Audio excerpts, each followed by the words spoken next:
technical expert from Simon. Actually, could you please let us know why Simon cable is better than others regarding the UPOE, power over Ethernet? Could you please tell us? Yeah.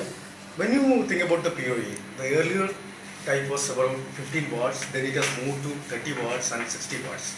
When you are transmitting that much of power, the heating is happening in the cable. So when you are using a heating chart, as per ASHRAE, it should be ideal temperature should be 18 to 27 degree, where it will give all 90 meter performance. When it goes to more than 27 and it will reach up to 60 watts, normal UTP cable, it will give a performance only up to 72 meter, not the 90 meter. So you need to, for the normal UTP cable, Cat6a UTP cable, you have to derate the cables. Minimum 18 meter cables you need to derate. So if the channel length is 90 meters, so you can use only 72 meters precisely for the getting a 1 gig performance.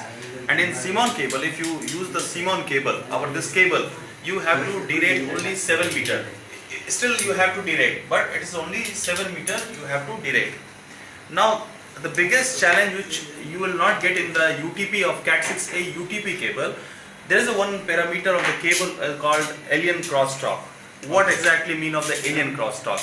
There's a there's a one cable, if the same one bundle of the cable, this cable disturbs other cables also. Not inside of the cable, outside of the bundle of the cable. So one cable, 4-pair cable will disturb to the other 4 pair of cables.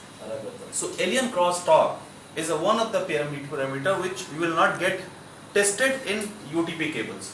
And you need not to test in this because alien crosstalk is 0 in our shielded cabling. So that is the reason you will get much more quality than the Cat6a performance than the Cat6a UTP. And second is when we come to Cat7 cables, this is a Cat7 Terra cabling system, which is a shielded fold cable, which will give 90 meter, all 90 meter the same performance. So in this cable, you need not to derate anything. If you want 90 meters, so this will give 90 meter. What is the difference in this cable and this cable? This is only one foil, overall one foil. So this is only one foil, rest nothing. So each pair is not foiled. And here we have shielding outside and each pair separately foiled. So if you see this, you need not to have derate anything. It's a 0 meter derate, so 90 meter channel you will get 100% 90 meter in this. Yeah, and also coming to this cable, this operating temperature of this cable is minus 20 to 75 degrees Celsius, whereas other cables are marked up to only 60 degrees Celsius. So you will have a 15. How many watt it can be transmit?